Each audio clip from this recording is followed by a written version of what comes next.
তাদের প্রশ্ন, হুজুর আপনার ছাত্র আমাদের ইমাম সাহেব, তাকে জিজ্ঞেস করলাম কাঁকড়া খাওয়া কি, তখন তিনি ফতোয়া দিলেন মাকরুহ। তাকে জিজ্ঞেস করলাম কচ্ছপ খাওয়া কি, তিনি বললেন হারাম। তাকে জিজ্ঞেস করলাম সাপ খাওয়া কি, বললেন হারাম। ছাত্র বলে সব হারাম, আপনি বলেন সব জায়েজ।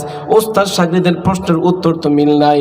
আমি বললাম ভাইও শুনেন, আমার ছাত্র পড়াশোনা করছে 1 আঙ্গুল, আমি পড়াশোনা করছি 5 আঙ্গুল।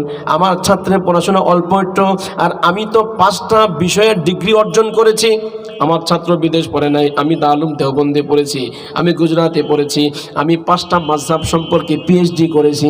হানাফি মাযহাবের মাসালা আমার জানা, মালিকি মাযহাবের মাসালা আমার জানা, শাফি মাযহাবের মাসালা আমার জানা, হাম্বলি মাযহাবের ফতোয়া আমার জানা।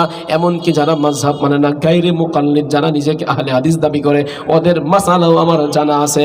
অতএব আপনি যে কোনো মাসালা জিজ্ঞেস করলে হয় মুখস্থ বলতে পারবো, মুখস্থ বলতে না পারলে